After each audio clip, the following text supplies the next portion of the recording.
आकर्षित लैंडमार्क, सपनों का घर जैसा आप चाहते हैं हम बनाते हैं। 1, 2 एवं 3 BHK ready position flat. Call 9827321321।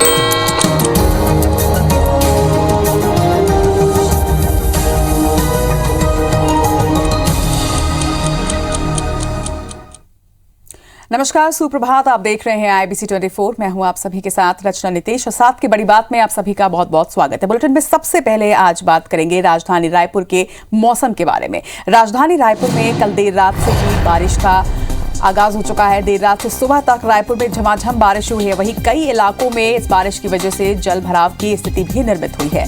बारिश की वजह से आने वाले दिनों में ठंड बढ़ने की भी संभावना जताई जा रही है।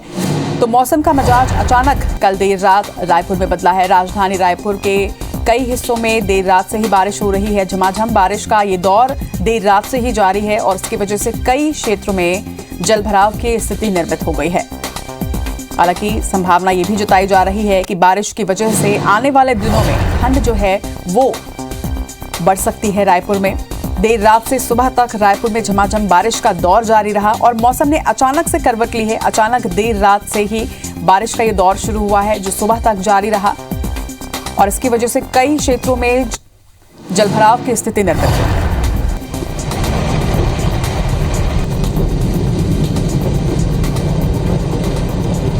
तो कई इलाकों में जलभराव के हालात निर्मित हुए हैं। एक बार फिर से रायपुर की सड़कें पानी से लबालब हैं। कई क्षेत्र में जलभराव हुआ है। देर रात से ही झमाझम बारिश का दौर जारी है जिसकी वजह से राजधानी रायपुर में हल्की ठंडक भी बढ़ी है और आने वाले दिनों में ठंड के और भी बढ़ने की संभावना जताई जा रही है।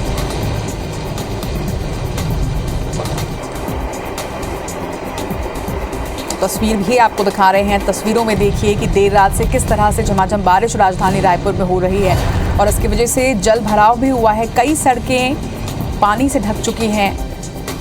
अमूमन कई जगहों का यही हाल है। राजधानी रायपुर की कई सड़कें पानी में लगभग डूब चुकी हैं और जलभराव की स्थिति हर बारिश के बाद इसी तरह से राजधानी रायपुर में निर्मित होती है और कल देर रात से शुरू इस झमाझम बारिश की वजह से भी कई क्षेत्रों में जलभराव की स्थिति निर्मित हुई है। मौसम की अगर बात करें तो इसकी वजह से मौसम में भी ठंडक हुई है और संभावना जताई जा रही है कि आगे आने वाले दिनों में राजधानी रायपुर में ठंड जो है वो काफ़ी बढ़ेगी।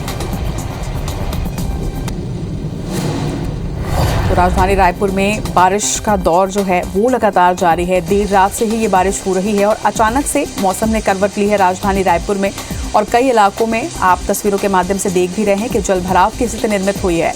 हालांकि ये भी कहा जा रहा है कि आने वाले दिनों में ठंड जो है वो इसकी वजह से बढ़ेगी।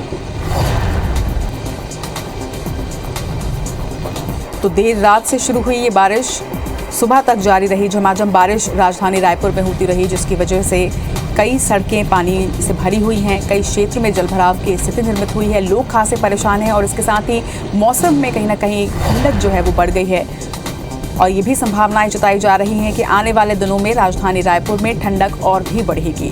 कई इलाकों में जलभराव हुआ है। देर रात से ही बारिश का ये दौर जारी है और अभी तक राजधानी रायपुर के कई इलाकों में बारिश हो रही है।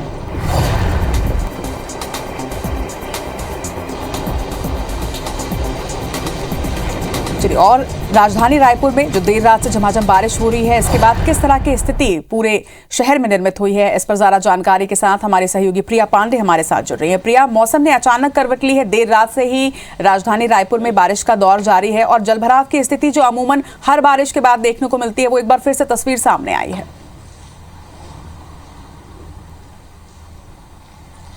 बिल्कुल रचना, राजधानी रायपुर के अलग अलग गलियां सड़कों में अगर हम देखें तो जलभराव की स्थिति जो है वो बनी हुई है और हर साल की यही स्थिति होती है। हर साल नगर निगम जो है वो दावे करते हैं कि उनकी तैयारी पूरी है मानसून आने के पहले भी, लेकिन मानसून बीत जाता है उसके बावजूद उनकी तैयारियां जो है पूरी नहीं होती और नतीजन इस तरीके की तस्वीरें जो है वो निकलकर सामने आती हैं। लेकिन इन सब के बीच एक परेशान करने वाली बात है जो वो ये है कि किसानों की फसल लगभग तैयार खड़ी थी जो है खेतों में और कटाई का काम चल रहा था। बहुत से ऐसे किसान हैं जिन्होंने अपने कटाई का काम पूरा नहीं किया था और अब इस बारिश से सबसे ज्यादा प्रभावित वही होने वाले हैं। हमने देखा कि बीच में 1-2 दिन की बारिश और हुई थी और अलग अलग जिलों से भी ऐसी तस्वीरें सामने आ रही थी जहां पर खेतों में लगी खड़ी फसलें जो है पूरी तरीके से खराब हो गई थी। और इस बारिश के बाद भी ऐसी उम्मीद है कि बड़ी संख्या में किसानों को इससे जो है नुकसान होने वाला है। हालांकि मौसम विभाग ने कहा है कि आज का दिन बस और है और उसके बाद एक बार फिर से मौसम खुलने लगेगा और ठंड बढ़ेगी और बारिश के आसार आने वाले सप्ताह भर के लिए नहीं है। लेकिन आज की जो बारिश हम देख रहे हैं कि रात से ही झमाझम बारिश हो रही है और इसका सीधा असर किसानों के पेट पर पड़ने वाला है, क्योंकि ऐसे कई किसान थे जो ये इंतजार कर रहे थे कि फसल थोड़ी और पक जाए और उसके बाद उसकी कटाई का काम शुरू किया जाए, लेकिन अब बारिश हो गई है और फसल पूरी तरीके से इससे चौपट हो जाएगी। तो ये कहीं ना कहीं एक परेशान करने वाली बात है और ये बारिश किसानों के लिए बेहद नुकसानदायक होगी। निश्चित तौर पर किसानों के लिए ये एक परेशानी का सबब जरूर ये बारिश बन गई और इसके साथ ही ये भी संभावनाएं जताई जा रही है कि आने वाले दिनों में ठंड और भी ज्यादा इसकी वजह से बढ़ेगी। आप हमारे साथ लगातार बने रहिएगा प्रिया, कुछ और भी खबरों पर आपकी जानकारी चाहिए रहेगी। रायपुर से एक और बड़ी खबर आपको बता दें, भूपेश कैबिनेट की आज एक बेहद अहम बैठक होनी है। पेट्रोल डीजल पर वैट कम करने पर इस बैठक में चर्चा हो सकती है। इसके साथ ही धान खरीदी को लेकर चर्चा होगी, शीतकालीन सत्र पर भी चर्चा हो सकती है। सहकारी कर्मचारियों की मांगों को लेकर भी इस बैठक में बात होगी। हमारी सहयोगी लगातार हमारे साथ बनी हुई हैं। प्रिया, आज भूपेश कैबिनेट की अहम बैठक होगी। 1 दिसंबर से धान खरीदी की शुरुआत हो रही है, इसके साथ ही वैट पर भी चर्चा हो सकती है। बिल्कुल, आज दोपहर 12 बजे से मुख्यमंत्री निवास में छत्तीसगढ़ कैबिनेट की बैठक होने वाली है। तमाम कैबिनेट के मंत्री जो इस बैठक में शामिल होंगे और विस्तार से कई ऐसे मुद्दे हैं जिस पर चर्चा की जाएगी। सबसे पहले बात की जाए तो पेट्रोल और डीजल के दाम में वैट को कम करने को लेकर चर्चा की जा सकती है, क्योंकि जब से केंद्र सरकार ने एक्साइज ड्यूटी घटाई है तब से ही लगातार प्रदेश भर में विपक्ष जो है राज्य सरकार के खिलाफ एक माहौल तैयार कर रहा है, लगातार प्रदर्शन कर रहा है और ये कह रहा है कि जब केंद्र सरकार ने दामों में कमी की है तो राज्य सरकार पीछे क्यों हट रहा है, क्यों वैट की कमी नहीं कर रहा है जिससे लोगों को कम कीमत में पेट्रोल डीजल उपलब्ध हो सके। और लगातार विपक्ष इस बात को लेकर राज्य सरकार पर हमलावर है, तो इस पर भी चर्चा की जाएगी। इसके अलावा स्कूलों को पूर्ण रूप से खोलने पर भी विस्तार से चर्चा की जा सकती है, क्योंकि हम लगातार देख रहे हैं कि प्रदेश में संक्रमण की जो स्थिति है वो 1% से भी नीचे जा चुकी है और ऐसे में एक बार फिर से स्कूल को पूर्ण रूप से खोलने पर जो है जोर दिया जा रहा है। स्कूल शिक्षा मंत्री प्रेमसाय टेकाम जो है उन्होंने भी कहा था कि उनकी तैयारी पूरी है, विभाग ने पूरी तैयारी कर ली है और इसके बाद जो है जल्द से जल्द अगर कैबिनेट में फैसला होता है तो स्कूल खोल दिए जाएंगे। स्कूल खोल देना रचना इसलिए भी जरूरी हो जाता है क्योंकि हम लगातार देख रहे हैं कि अलग अलग जो माध्यम है पढ़ाई के उससे शिक्षा के स्तर में काफी फर्क पड़ रहा है और लगातार जो रिपोर्टें आ रही हैं उसमें जरूर बात जो है कि सामने आ रहा है कि बच्चों का शिक्षा स्तर लगातार नीचे जा रहा है। तो ऐसे में जरूरी है कि स्कूल पूरी तरीके से खोल दिए जाएं, पहले की तरह अनिवार्यता रखी जाए और पहले की तरह ही बच्चों की पढ़ाई फिर से करवाई जाए। इसके अलावा सहकारिता कर्मचारी जो है 8 नवंबर से धरना प्रदर्शन कर रहे हैं, उनकी कई मांगे हैं, 5 सूत्री मांगों को लेकर बैठे हैं, तो उनके धरना प्रदर्शन और उनकी मांगों को लेकर भी फैसला जो है लिया जा सकता है। उन्हें खाद्य मंत्री, सहकारिता मंत्री और खाद्य सचिव ने अलग अलग रूप में यह आश्वासन जरूर दिया है कि 22 नवंबर को जो बैठक होनी है उसमें उनके मांगों को मान लिया जाएगा। तो ये तमाम अपडेट्स रचना जो दिन भर IBC 24 अपने दर्शकों को देगा। तमाम जानकारी के लिए आपका बहुत बहुत शुक्रिया प्रिया। और अब लोग करेंगे मध्य प्रदेश की खबरों का। आपको बता दें, मंडला में जनजातीय गौरव सप्ताह का आज समापन होना है। सीएम शिवराज सिंह चौहान इस गौरव सप्ताह का समापन करेंगे। 318 करोड़ रुपए के कार्यों का आज भूमि पूजन भी होने जा रहा है। 26 करोड़ रुपए के कार्यों का आज सीएम लोकार्पण करेंगे। इसके साथ ही शंकर शाह, रघुनाथ शाह की प्रतिमा के लिए भूमि पूजन भी किया जाएगा। जनजातीय महिला स्व सहायता समूहों को 10 करोड़ रुपए का ऋण भी इसमें दिया जाना है। तो गौर संस्कृति पर गौरव सप्ताह जो मनाया जा रहा था उसका समापन होना है और समापन समारोह में कई योजनाओं को लागू किया जाएगा। जनजातीय राशन वितरण प्रणाली की शुरुआत की जानी है। इसके साथ ही और भी कई योजनाओं का आगाज होगा। और इस खबर पर ज्यादा जानकारी के साथ हमारे सहयोगी विवेक पटैया हमारे साथ भोपाल से जुड़ रहे हैं। विवेक, आज सीएम शिवराज सिंह चौहान मंडला में गौरव सप्ताह के समापन समारोह में शामिल होने वाले कई योजनाओं का आगाज भी आज होने वाला है। जनजाति गौरव दिवस के दिन से जो जनजाति गौरव सप्ताह मनाया जा रहा है, पूरे प्रदेश भर में अलग अलग आयोजन हुए हैं। 15 नवंबर से ये आयोजनों का सिलसिला भोपाल से शुरू हुआ, जहां प्रधानमंत्री नरेंद्र मोदी ने जम्बूरी मैदान में जनजाति गौरव दिवस का आगाज किया था। आज जनजाति गौरव दिवस का जो सप्ताह है उसका समापन है। मंडला में एक भव्य कार्यक्रम हो रहा है जिसमें मुख्यमंत्री शिवराज सिंह चौहान शिरकत करने वाले हैं। इस कार्यक्रम में जनजाति वर्ग के लिए जो योजनाएं चलाई जा रही है उसके हितग्राहियों को मुख्यमंत्री हित लाभ वितरित करेंगे। इसके साथ ही कई महत्वपूर्ण योजनाओं का जो है आज मुख्यमंत्री शुभारंभ भी कर सकते हैं। साथ ही जो मंडला और मंडला के आसपास के जनजाति लोग हैं उनके लिए मुख्यमंत्री आज कई सारे हित लाभ वितरित करेंगे, जिसमें पट्टे को लेकर पट्टे वितरित किए जाएंगे। साथ ही बांस के लिए राशि, बांस के पौधों के लिए राशि वितरित की जाएगी और मंडला जिले और मंडला के आसपास के जिलों के कई निर्माण कार्यों की मुख्यमंत्री सौगात भी देंगे। तो अपने आप में एक बहुत भव्य आयोजन है जिसका समापन मंडला में होना है। इस कार्यक्रम में मंडला और मंडला के आसपास के जिलों के जनजाति वर्ग के जो लोग हैं वो इस कार्यक्रम में शामिल होने के लिए मंडला पहुँचेंगे। जी, तमाम जानकारी के लिए आपका बहुत बहुत शुक्रिया विवेक। चलिए बढ़ेंगे आगे। कोरोना को लेकर लगी पाबंदियां खत्म करने के बाद अब एमपी सरकार ने प्राइमरी स्कूल 100% क्षमता के साथ खोलने की तैयारी कर ली है। दरअसल 1 से लेकर 5वीं कक्षा तक के स्कूल खोलने को लेकर स्कूल शिक्षा मंत्री इंदर सिंह परमार ने यह बताया है कि स्कूल खोले जाने संबंधी प्रस्ताव मुख्यमंत्री शिवराज सिंह चौहान के पास भेजा जा चुका है। सीएम की हरी झंडी के बाद स्कूल खोलने के आदेश जारी कर दिए जाएंगे। वहीं परमार ने यह भी कहा कि जब परिस्थितियां खराब थीं तो ऑनलाइन का विकल्प चुना गया था। अब परिस्थितियां लगभग ठीक हो चुकी हैं और इसलिए पूरी क्षमता के साथ स्कूलों को खोला जाएगा। सभी बच्चों को स्कूल आना चाहिए। बता दें कि पहले 20 नवंबर से ही स्कूल खोलने की तैयारी थी, लेकिन पेरेंट्स की अनुमति लेने की अनिवार्यता, स्पोर्ट्स और प्रार्थना होगी या नहीं, इस पर मंथन के कारण विलंब हुआ है। वहीं स्कूल शिक्षा विभाग के अधिकारियों के अनुसार जल्द ही स्कूल खोलने को लेकर आदेश जारी हो सकते हैं। ऐसे में मध्य प्रदेश स्कूल शिक्षा विभाग ने भी निर्णय किया है कि अब स्कूलों को पूरी क्षमता के साथ में प्रारंभ करें, क्योंकि जिस प्रकार से पढ़ाई प्रभावित हो रही है स्कूल के अलावा उसका कोई विकल्प नहीं है। कोरोना से जुड़ी एक और अहम खबर आपको बता दें। कोरोना से मौत पर मध्य प्रदेश में अब मदद राशि दी जाएगी। मध्य प्रदेश में कोरोना से मौत पर अनुग्रह राशि दी जानी है। 50,000 रुपए की अनुग्रह राशि देने के आदेश जारी किए गए हैं। बता दें कि कोविड संक्रमण से मृत्यु पर यह राशि दी जाएगी। वहीं योजना में पोस्ट कोविड मृत्यु को भी शामिल किया गया है। राज्य सरकार ने कलेक्टर्स को इसके लिए आदेश भी जारी कर दिए हैं। मुख्यमंत्री भूपेश बघेल की मौजूदगी में गोबर से प्राकृतिक पेंट बनाने की तकनीकी हस्तांतरण के लिए एमओयू हुआ है। ये एमओयू छत्तीसगढ़ राज्य गौ सेवा आयोग और national paper institute Jaipur, khadi एवं ग्रामोद्योग आयोग, एमएसएमई मंत्रालय के बीच हुआ। प्रथम चरण में राज्य के 75 चयनित गौठान में प्राकृतिक पेंट निर्माण की इकाई स्थापित की जाएगी। वहीं प्राकृतिक पेंट बनाने के लिए महिला स्व सहायता समूह के सदस्यों को ट्रेनिंग भी दी जाएगी।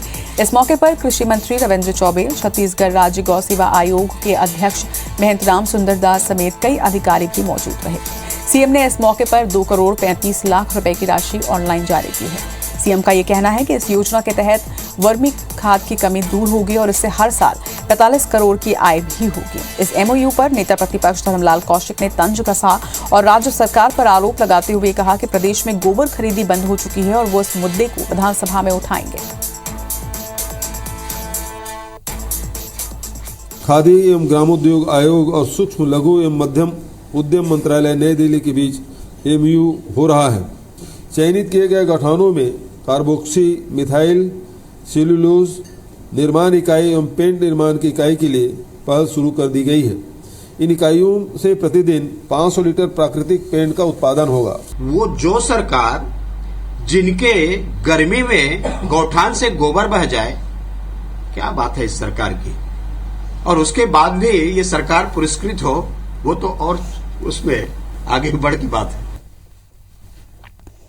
इधर नेता प्रतिपक्ष धर्मलाल कौशिक ने बेरोजगारी भत्ते और रोजगार को लेकर भी सवाल उठाते हुए कहा है कि राज्य सरकार ने बेरोजगारों को सुनहरे सपने तो दिखाए, लेकिन उन्हें ना तो रोजगार मिला और ना ही बेरोजगारी भत्ता। कौशिक ने यह भी कहा कि राज्य सरकार ने युवाओं के साथ धोखा किया है। साथ ही कांग्रेस की सरकार में छत्तीसगढ़ में सबसे ज्यादा बेरोजगारी बढ़ी है।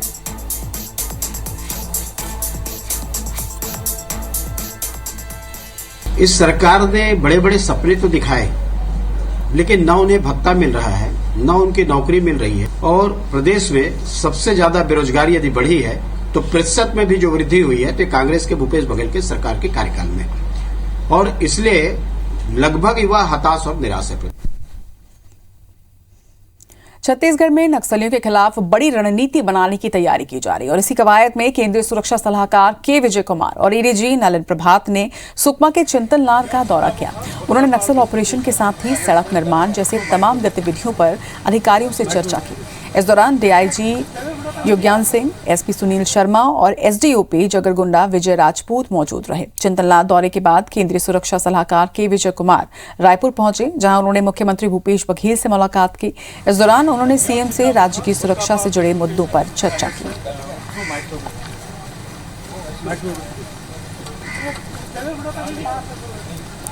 तो केंद्रीय सुरक्षा सलाहकार का छत्तीसगढ़ दौरा ये रहा। पहले वो सुकमा पहुंचे और सुकमा में उन्होंने एक बैठक की। नक्सलियों के खिलाफ किसी बड़ी रणनीति के तहत ये चर्चा हुई, जिसके बाद वो रायपुर पहुंचे और तमाम मुद्दों से जुड़ी चर्चा सीएम भूपेश बघेल के साथ उन्होंने की। छत्तीसगढ़ में मेडिकल पीजी सीट में एडमिशन के लिए 25 लाख की जमीन या मकान का दस्तावेज होना जरूरी होगा। इसके साथ ही छात्र 2 साल की ग्रामीण सेवा पूरी किए या फिर बिना शासन की अनुमति के अपनी संपत्ति नहीं बेच सकेंगे। इस नियम से राज्य में एमबीबीएस छात्र आक्रोशित हैं। वहीं नाराज छात्रों ने इस मामले में सीएम और स्वास्थ्य मंत्री से मध्यस्थता करने की मांग रखी है।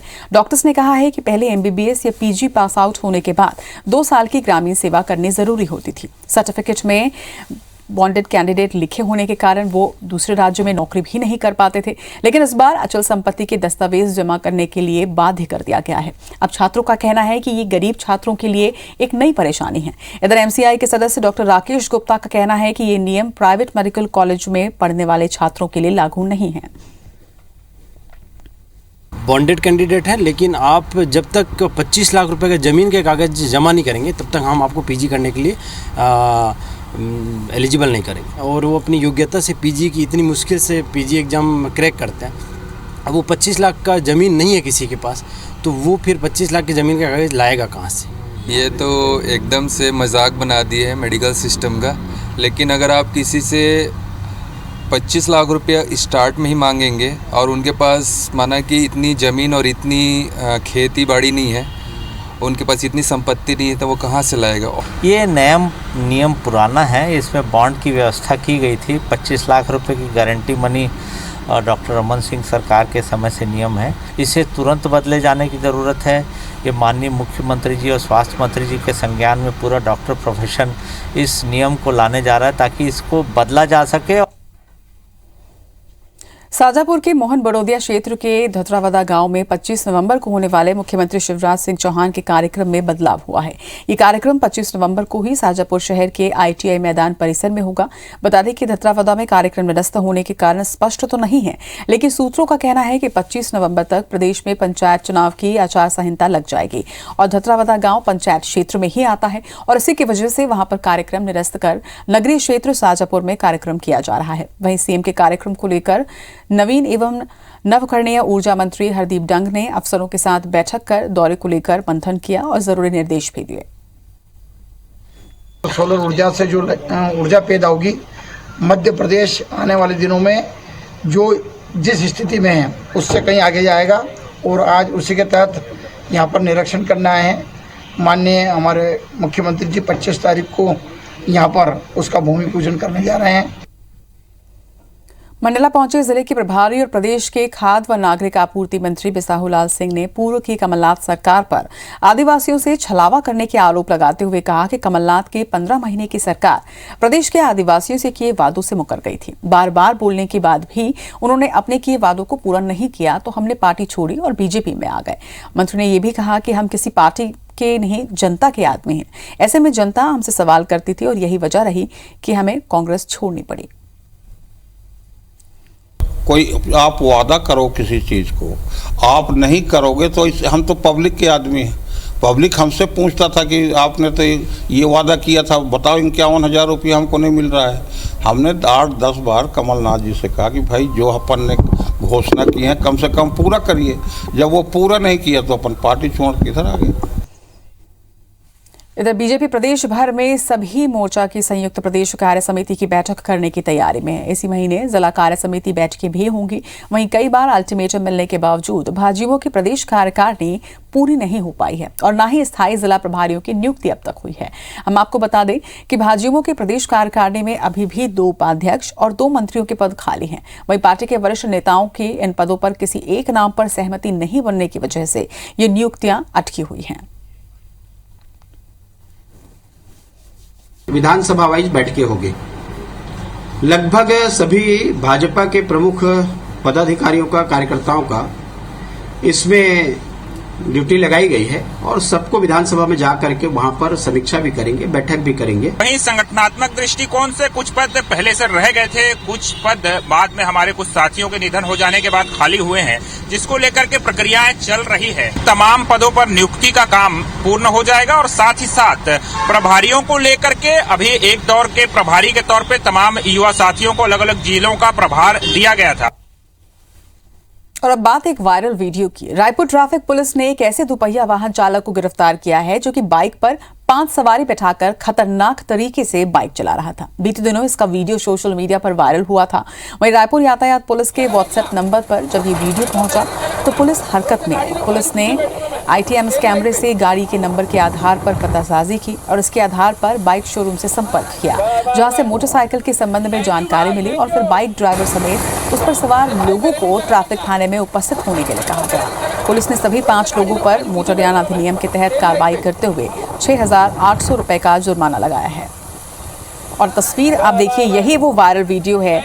वैसे तो ट्रैफिक नियमों के हिसाब से एक बाइक पर 2 से ज्यादा सवारी नहीं बिठानी है, लेकिन आप इन तस्वीरों को देखिए, 2 नहीं बल्कि 3, 4, 5 लोग एक ही बाइक में सवार और उसके साथ ही इसका वीडियो भी बनाया गया और सोशल मीडिया पर यह वायरल भी हुआ है। जिसके बाद पुलिस हरकत में आई। पुलिस तक जब वायरल वीडियो पहुंचा तो पुलिस ने इसके आधार पर पतासाजी की और इसके बाद ट्रैफिक नियम के आधार पर 6,800 रुपए का जुर्माना भी चालक पर लगाया गया है। ये रिंग रोड का वीडियो है। इसमें एक बाइक में 5 लोग सवार होने का वीडियो आया था ट्रैफिक पुलिस के पास। इसमें रायपुर पुलिस में इसको गंभीरता से लेते हुए इसको पता किया गाड़ी के नंबर के आधार पे और संबंधित के विरुद्ध मोटर व्हीकल के तहत लगभग 6800 रुपए का इसमें सम्मान शुल्क लिया गया है और उसके खिलाफ और भी वैधानिक कार्रवाई की जा रही है। IBC 24 जनता से ये अपील करता है कि जब आप सड़क पर गाड़ी चलाएं तो ट्रैफिक नियमों का पालन भी करें, इसके साथ ही सावधानी जरूर बरतें। इसी के साथ इस बुलेटिन में फिलहाल इतना ही। आप बने रहिए IBC 24 के साथ। नमस्कार।